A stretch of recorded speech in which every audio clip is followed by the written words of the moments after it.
Ma'am सब offline है ma'am, कोई भी तो ऑनलाइन नहीं। आज क्या हो गया? सब ठीक ठाक तो है ना? पता नहीं मैम। अच्छा अच्छा, कोई बात नहीं, चलो। सबको मैसेज दे। हाँ ठीक है, ज्वाइन करेंगे बीच बीच में। आज हम लोग कविता पढ़ेंगे। आ, कविता का शीर्षक है कविता के बहाने। मैंने पीडीएफ तुम लोग को भेज दिया है व्हाट्सएप पर, उसको देख लेना, है ना? स्क्रीन शेयर हो रहा है? No ma'am. मैंने तो शेयर किया, देखो। नहीं मैम, नहीं दिख रहा है। इस पे तो दिखाई दे रहा है कि ये पूरा बॉर्डर में है, देखो एक बार फिर से।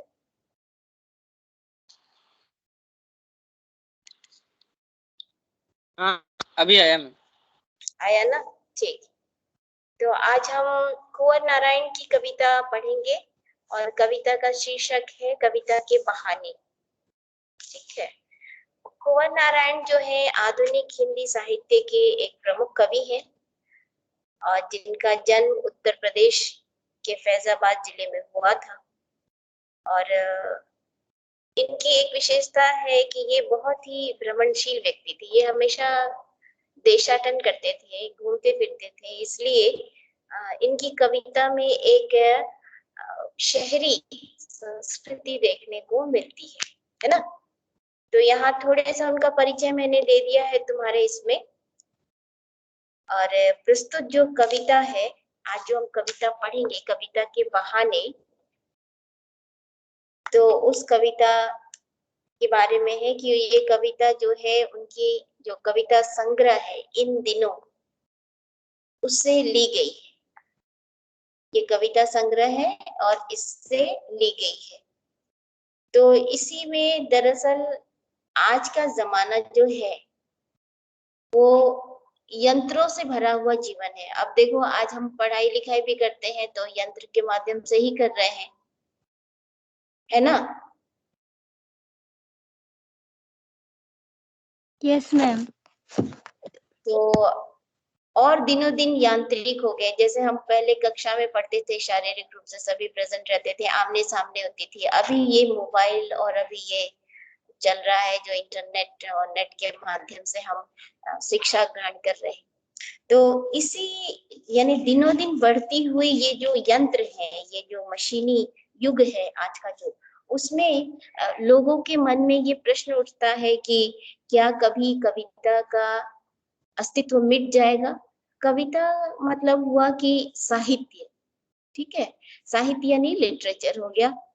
तो साहित्य कभी ऐसा भी होगा कि जब ये सब खत्म हो जाएगा, कविताएं खत्म हो जाएंगी, लोग कविता लिखेंगे नहीं, लोग कविता पढ़ेंगे नहीं, क्योंकि उनके पास समय नहीं रह जाएगा, वो सभी यांत्रिक हो जाएंगे। ऐसा कभी हो सकता है?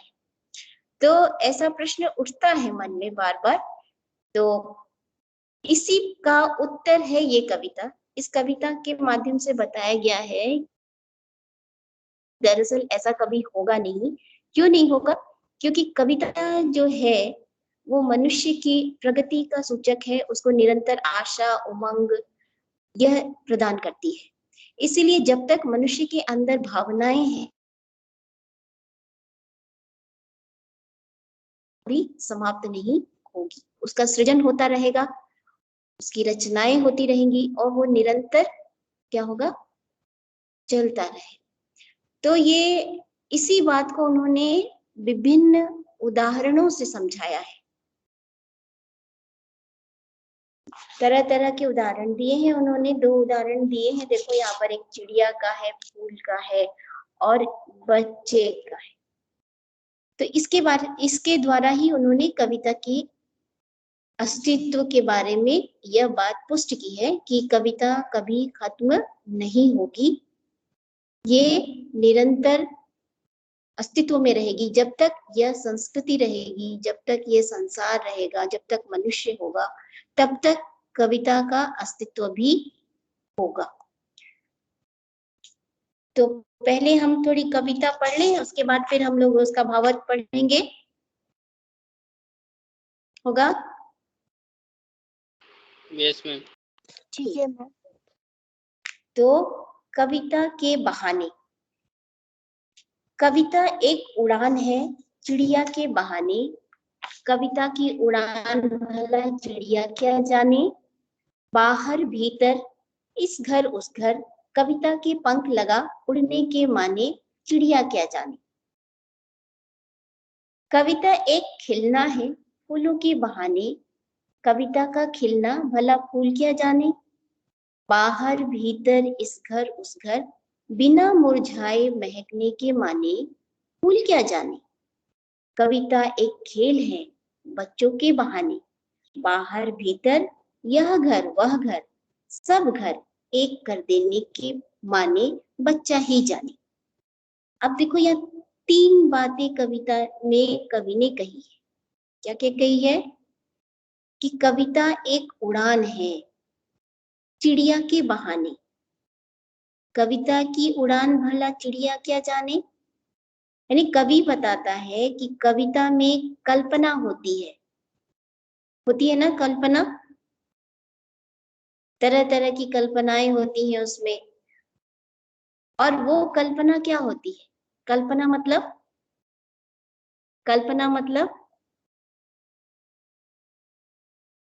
I'm thinking ma'am, imagination. imagination। Imagination है ना। तो मनुष्य का इमेजिनेशन का या कल्पना का कोई सीमा है। No ma'am. नहीं मैम। नहीं है। अभी यहाँ है और उसका मन उसका शरीर तो यहाँ और मन कहीं दूर कल्पना कर रहा है ना, कहीं दूर है। तो ये किसके द्वारा संभव होता है। कल्पना के द्वारा। यानी कल्पना से मनुष्य यहाँ से वहां उड़ जाता है, ऐसा लगता है। तो यहाँ कवि ने इसलिए कहा कि कविता एक उड़ान है। यानी जिस प्रकार चिड़िया उड़ान भरती है। चिड़िया को उड़ते देखा है ना सबने। Yes ma'am. उड़ते देखा है। किसके सहारे उड़ती है वो। हवा के मैम सहारे। पंख। सिर्फ सहारे, पंखों के सहारे। पंखों के सहारे ना। चिड़िया के अगर पंख नहीं हो तो क्या वो उड़ सकेगी। No ma'am. नहीं मैम। तो चिड़िया जैसे उड़ती है अपने पंखों के सहारे, तो कविता जो होती है, कविताओं में जो असीम कल्पनाएं रहती हैं वह भी उड़ती हैं अपने कल्पना रूपी पंखों के सहारे, है ना। कवि उसमें तरह जो चित्र प्रस्तुत करता है वो कल्पना के माध्यम से ही करता है। तो कविता भी उड़ती है। कैसे उड़ती है। अपने कल्पना रूपी पंखों के सहारे। यानी उसमें जितने भी नए नए भाव और विचार होते हैं वो सभी कल्पनाएं होती है। तो इसीलिए कवि ने कविता की तुलना किससे की है। चिड़िया से। कि जैसे चिड़िया उड़ती है ठीक उसी प्रकार कविता भी उड़ती है। कैसे उड़ती है। जैसे चिड़िया अपने डैनों के सहारे अपने पंखों के सहारे उड़ती है, उसी तरह कविता भी उड़ती है अपनी कल्पना रूपी पंखों के सहारे। लेकिन अब दूसरी बात कहता है, कविता की उड़ान भला चिड़िया क्या जाने। यानी नहीं जानती है। हम कहते हैं ना, कभी कभी कहते हैं ना, भला तुम क्या जानो। इसका अर्थ क्या होता है। इसका अर्थ क्या ध्वनित होता है।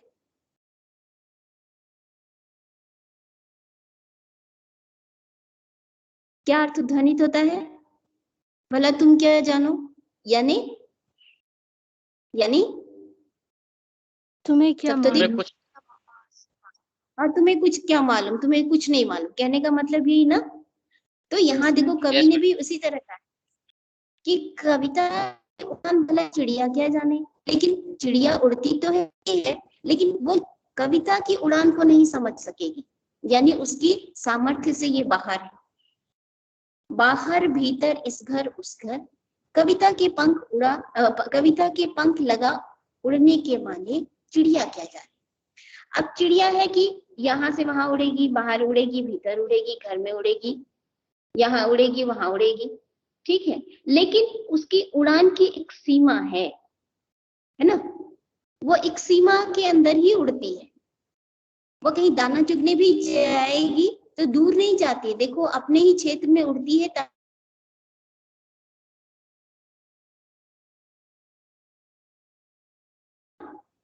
तो यानी कविता की उड़ान की एक सीमा होती है, लेकिन कविता की उड़ान की सीमा नहीं होती है।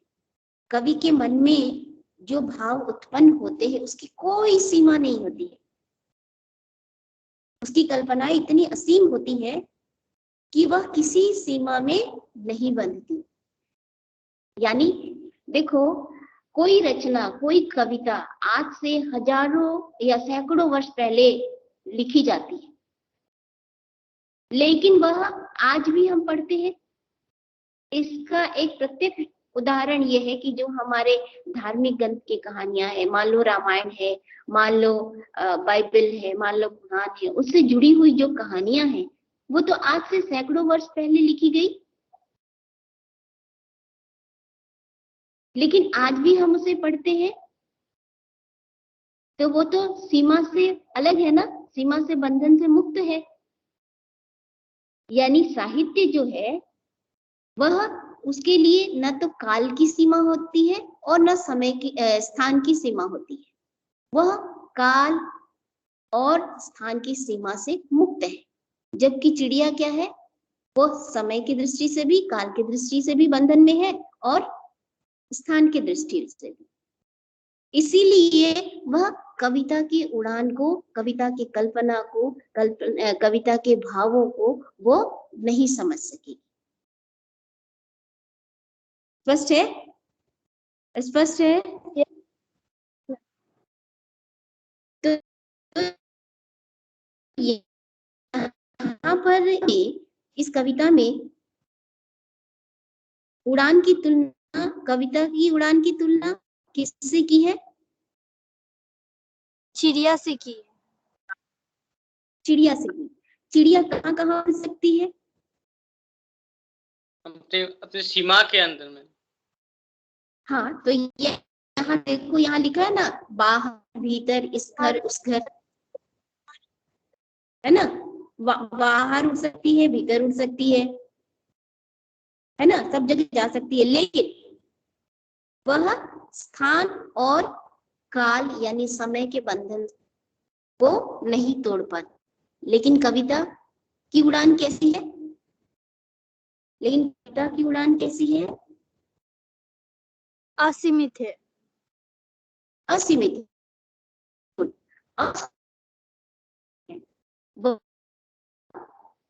एक काल से हो के काल में चली जाती है, 3 साल तक चली आती है, एक स्थान से दूसरे स्थान तक चली जाती है।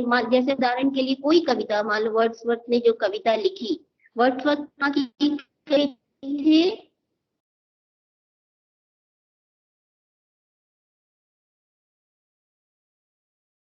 कहाँ की कवि थे?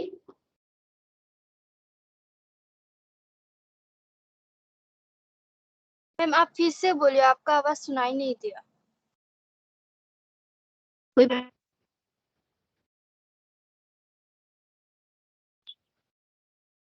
सुनाई नहीं दे रहा है। मैं इंग्लिश के किसी कवि का नाम बताओ। साहित्य, इंग्लिश लिटरेचर की किसी कवि का नाम बताओ। सुनाई दिया? नहीं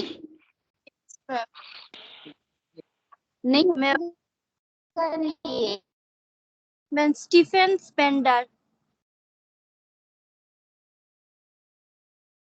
मैम रॉबर्ट फॉस्ट।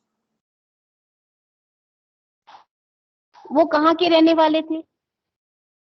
किस देश के रहने वाले थे? वो नहीं पता। नहीं पता।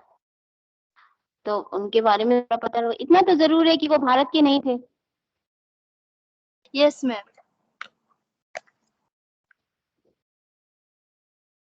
कविताएं तुमने पढ़ी कविताएं? मैम किसकी? उनकी कविताएं पढ़ी है ना तुमने? हाँ मैम। तो यहाँ मैं इसलिए ये बोल रही हूँ कि देखो, वो रचना कहाँ थी, कहाँ, विदेश में, यानी यूरोपीय देश की कवि हैं, उन्होंने वहां रचना की। लेकिन वो कविता समय और स्थान का सीमा लांघ कर वो भारत के लोग भी उसको पढ़ रहे हैं, उसके भाव का आनंद ले रहे हैं। तो यहाँ कविता का इसी भाव का कवि वर्णन करता है कि कविताएं जो है, साहित्य जो है, किसी सीमा में नहीं बंधता है, चाहे वो स्थान की सीमा हो या फिर वो समय की सीमा है, वो असीमित है। लेकिन चिड़िया का उड़ान जो है वो सीमित है। स्पष्ट है? Yes ma'am. यस। अब देखो, अब आगे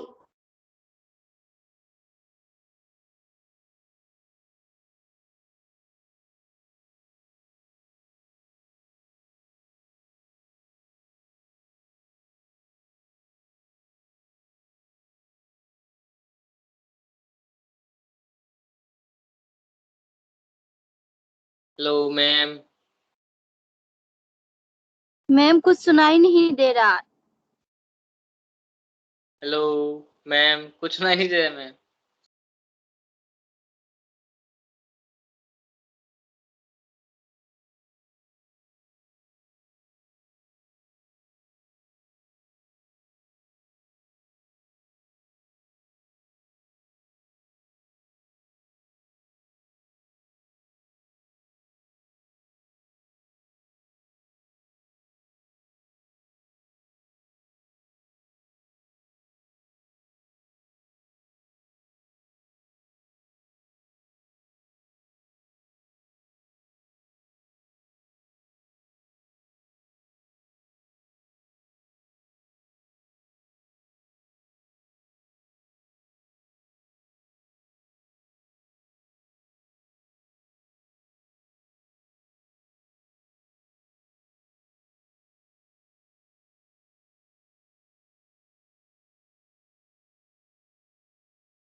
শতদ্বীপ কিতা করতে লেফট মারি দিতাম নি।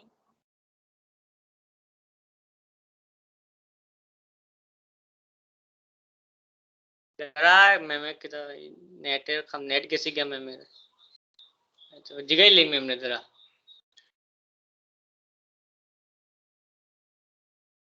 ঠিক আছে।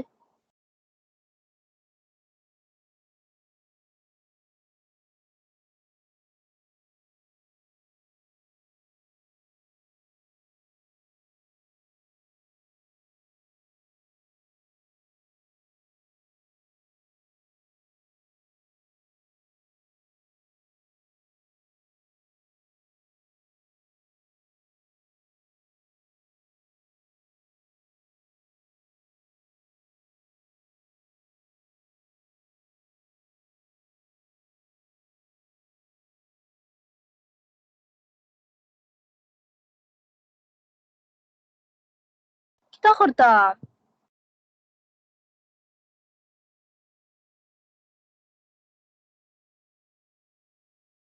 মেমে কইছেন থাকার লাগি রে, মেম আইবা।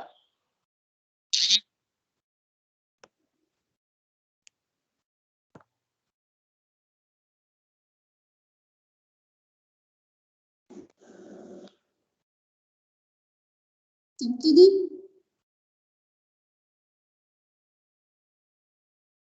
Yes ma'am.